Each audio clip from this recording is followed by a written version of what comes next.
Hey guys, and welcome to an overview of the Scoundrel class in Gloomhaven. This video discusses the strengths and weaknesses of the human Scoundrel, her ability cards, and some tips and tricks when playing the class.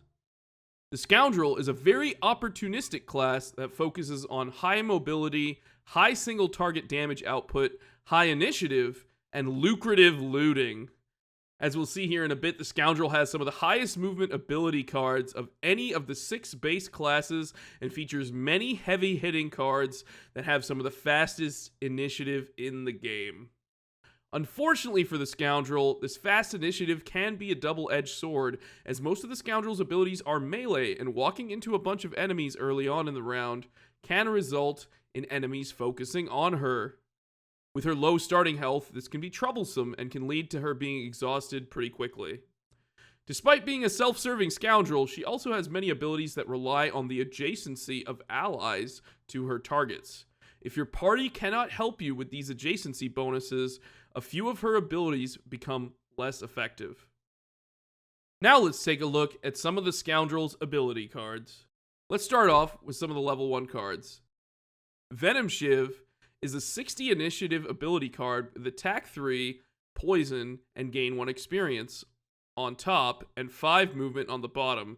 5 movement is a staple for the Scoundrel class, and you'll scarcely find that on other classes. The mobility is pretty fantastic, but the top part of the card really shines against elite and boss monsters. Being able to reliably get poison on a target can help you and your allies push tons of damage quickly on a single enemy for future attacks. And 3 attack isn't too shabby either. Quick Hands is a 64 initiative card with move 2, attack 2 on top, and loot 1 on bottom. So that bottom loot ability can be a little bit hard to pull off because you need to be able to move into position and then loot if you want to grab a bunch of loot. Generally, I don't take this card for its loot ability, but its top ability is amazing. Move 2 and attack 2 on the top side of a card is very rare, and being able to move and swing at something simultaneously on one side of a card can be amazing. So this can help you get potentially multiple movements in one turn. You could play a bottom side movement plus a move to attack 2, with that Venom Shiv that we just saw. That would give you 7 movement and 2 attack. That's some crazy good mobility. This can help you get treasure chests. This can help you, get in position adjacent to your allies to combo with some of the cards that we're going to be seeing later on. It's just a great card for helping with that. Thief's Knack is a 23 initiative, top side, disarm 1 adjacent trap and gain 2 XP. And bottom side, attack 3 and gain 1 experience as well. So this card definitely gives you a lot of experience. The thing about disarming traps is you're not hitting the enemy, but being able to get in there and get some traps out of the way can be really beneficial, so the utility there is nice. But what I like about Thief's Knack, or as I like to call it, the Thief's Snack, sometimes you just gotta have a nice little meal in the dungeon, but is a bottom side attack. The bottom side attack here is huge, and you don't lose this card, and you're gaining experience on the deal. Being able to attack on the top and the bottom can be invaluable. If you have a target adjacent to you, you can just wail on something with 2 different attacks, 1 on top and 1 on bottom, and you don't see attacks on the bottom sides of cards very often. So this is an invaluable card to take with you. I really think it's fantastic, and with the quick hands that we just saw earlier, if you need a little bit of movement to get you to that target, then you can play that along with the Thief's Snack and then smash in for a lot of damage. Backstab is a 6 initiative, attack 3, add +2 attack and gain an experience when the target is adjacent to any of your allies, add +2 attack and gain an experience when the target is adjacent to none of its allies, and then lose this card. The bottom side is move 6. Now, Backstab can hit really, really hard, and being able to hit for potentially 7 damage can pretty much one-shot a lot of stuff early on in the campaign. As you level up, this loses some power as the enemies get more powerful too, but this can hit something really hard, and it's some nice experience gain too if you can set it up right. The issue is, can you set it up? You really do have to get those bonuses to make it worthwhile, because you are losing this card, and with the Scoundrel only having a maximum hand size of 9 cards, you have to really plan things out and make sure you're not losing too many cards early on, or you'll get exhausted quickly. Now, the bottom side of this card is really amazing. Move 6 is the biggest movement that I believe any of the base 6 classes have access to. This is insane for mobility. If you can pair this with winged shoes, this can help you jump all over the place. That's a fantastic item for the Scoundrel, and I would highly recommend people consider picking that up. But this is a fantastic mobility card, and a reason to take this card into battle with you. The initiative is also of note. Having 6 initiative is hard to beat. Most monsters and your allies will not beat you on 6 initiative. But again, it's a double-edged sword. If you go early, you're putting yourself into the line of fire, most of the enemies will focus on you. Flanking Strike is a 4 initiative, attack 3, add +2 attack, and gain an experience when the target is adjacent to any of your allies on top, and move 5 on bottom. We see that high mobility again, and high initiative from the Scoundrel. Now, this attack 3 and gaining extra attack and XP when the target is adjacent to any of your allies is fantastic. Being able to deal 5 damage with 1 single hit and gaining experience is awesome. It's a huge attack, and especially for a level 1 ability. The thing is that conditional, you need to have your target be adjacent to your allies. So if you can cooperate with your allies to make that happen, this will pay off big time. Similarly, Single Out does the same thing on top, but on bottom, on your next 4 attacks targeting enemies adjacent to none of their allies, add +2 attack. So if you can isolate enemies, this is going to gain you a bunch of experience and gain you a ton of attack power. And you can combo this with something like Backstab on top to do even harder hits. So this is fantastic. Again, losing a card isn't the best, but maybe after you've used the card on the top side a little bit, got some adjacency bonuses, then you can go for singling out things. Maybe you've cleared some of the enemies out of the way and things are isolated. Now you can go in for the kill with Single Out. So this is fantastic. It is of note that this initiative is 86, but that's not necessarily a bad thing. Sometimes it's great for the Scoundrel to react to what's happening around the board. With the high mobility of the Scoundrel, having late initiative cards can be awesome, because you can see how the monsters are acting, you can see how your allies have cleared things on the board, and then you can put yourself in a position where potentially you're adjacent to a monster that's adjacent to one of your allies, maybe they're alone as well, and you can position yourself to do as much damage as possible. Throwing Knives is an awesome range attack for the Scoundrel. So the top side is attack 2, range 3, target 2 enemies, and gain 1 experience. Has 10 initiative, and loot 2, and lose this card on the bottom. Being able to have some range attacks is nice for the Scoundrel, because oftentimes, if you are going into the fray, you're doing all your melee attacks, you're going to get attacked back, and this can give you a chance to hang back a little bit, maybe heal up a little bit, or maybe your allies can help you heal up, or maybe you can just sit back and not be in the line of fire and still get some damage off. It also gains you a little bit of experience, which is nice. The loot 2 and lose on the bottom, I've found, is a bit of a trap. I definitely think there are better ways of gaining loot with other cards that the Scoundrel has. One in particular we'll see later. You don't necessarily need to scoop up loot in a big area of effect. One of the pitfalls of the Scoundrel class is losing cards, and if you're losing cards for loot, and you're not able to function later in the game, you're going to be in a lot of trouble down the line, and this may cause your party to lose your scenario, so be careful. Special Mixture is an interesting utility card. It has heal 3 self on top, and move 3 poison target 1 adjacent enemy on the bottom.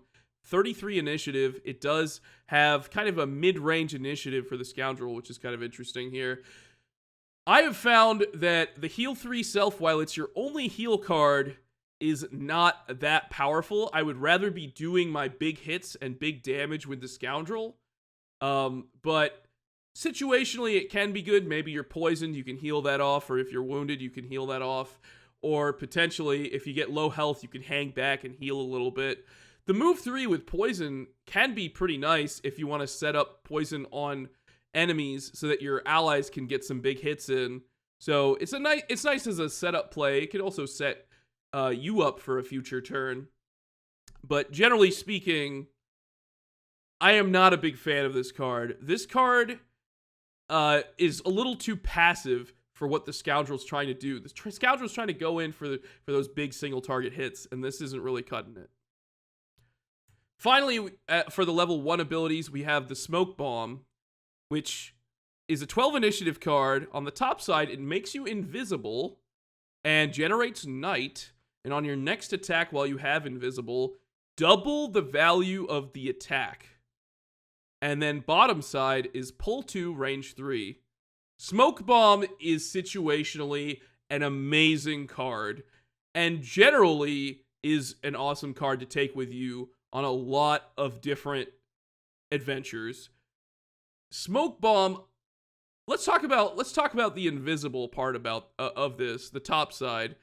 Being able to be invisible can allow you to set up for a huge play. What's kind of cool about invisibility is you can sit there invisible and then go for like a really big setup next to an enemy and then blast them for double damage with a bunch of extra buffs. Maybe you go for a big backstab or a flanking strike if your allies can get in position in time. Because invisible not only lasts on the turn you use it, it lasts until the end of your next turn. So you'll be able to do attacks on your following turns after you set up with this ability, which is fantastic. And then the pull 2 at range 3 can be really nice for setting up adjacency bonuses for yourself. So if you're already next to one of your allies, you can pull an enemy in and then use a flanking strike or a single out top side to hit for 5, gain some experience. It's a really nice combo ability. And also think about the utility for pulling things into traps. That's always something to look out for. If you see an enemy and you see a nearby trap, you can position yourself with all that mobility to get a good pull in on that enemy and stick them in a damaged trap. Maybe that kills them entirely, or stun them out or immobilize them. That can be really valuable utility in a scenario. Now let's talk about some of the Scoundrel's level X ability cards. The first one here is Trickster's Reversal. On top side is Attack 2, add plus X attack, where X is equal to double the shield value of the target.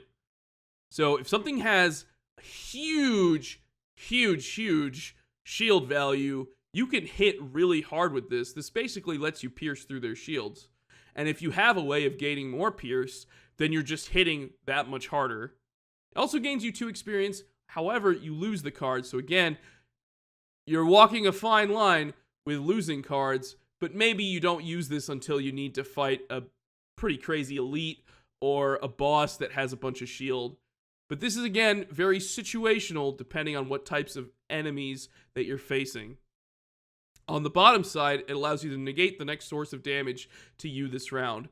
This can be situationally good if you get yourself into the fray and you want to tank some damage. But remember, it only blocks the next source of damage. So if something small hits you, then the big thing that goes after that is going to still hit you really hard. So generally, I've found this is not very good, but the top side can be situationally amazing.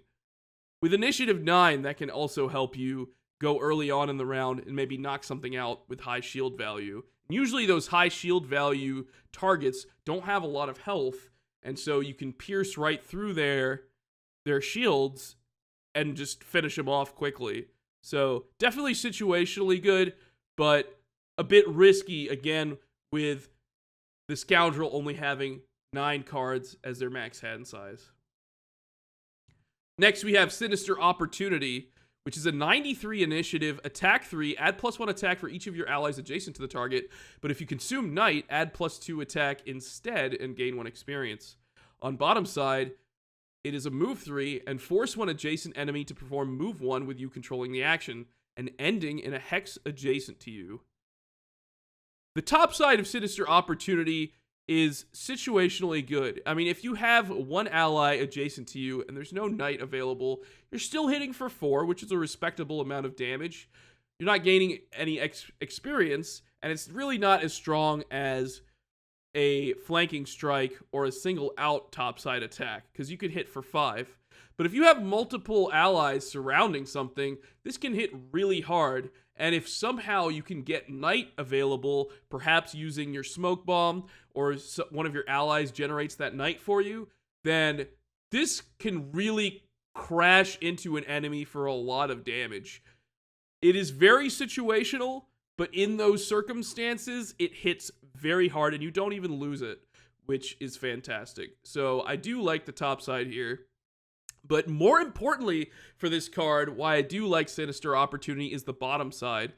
Being able to have a little bit of mobility and then forcing an adjacent enemy to move potentially out of the way, which could form a path for your party to get through, or put a target adjacent to you, or isolate an enemy such that you can get bigger attacks in, is invaluable. This allows your combos to come online, and I think Sinister Opportunity is one of the best cards for the Scoundrel. I really do. I think this is an enabler for the Scoundrel to get their big hits in. And with an initiative of 93, you can set up situations where you can react to what the enemies and what your allies are doing, and then finish off some targets. And if you want, you can also pair this with a lot of your low initiative cards. If you're worried about going late, just pair it with one of your low 3, 4, 6 initiative cards, whatever they are, and you'll be able to get your combo off immediately. Finally, we have the Swift Bow. The Scoundrel's best friend, Swift Bow. Topside, attack 3, range 4, 36 initiative, and move 4, loot every hex you enter. Now, it's nice to have a pretty decent ranged single target attack with the topside here. Having range ability is really nice for the Scoundrel because most of the abilities are melee, and again, this gives you a chance to hang back and get some breathing room, and then potentially set up for reacting to something on your next turn. You can also combo this with cards like Single Out, where you can single out enemies and gain some bonus attack on your range attack as long as they're alone. So this is a really nice range attack, but the bottom side of Swift Bow is where the Scoundrel really shines. If you want all the loot in the game, Swift Bow is the card for you. This is how you can loot the most amount of treasure tokens and treasure tiles in the game. You will by far be the best looter in the game if you take this card every time. Being able to loot every single hex you enter can grab you a ton of loot simultaneously. Most players, while they do want loot, have to burn cards and lose cards in order to gain that loot. But this card is not lost, and it allows you to collect a bunch of loot simultaneously. This will lead to you having a significant amount of gold that you can power up your character with very quickly.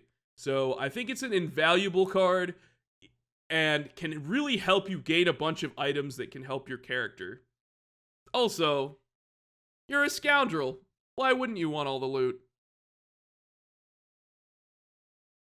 So that's pretty much the human Scoundrel class. It's all about positioning, getting in for those huge single target hits, and snatching up all the loot for yourself. Hope you enjoyed the video, and please let me know if you have any questions in the comments below. Thanks for watching.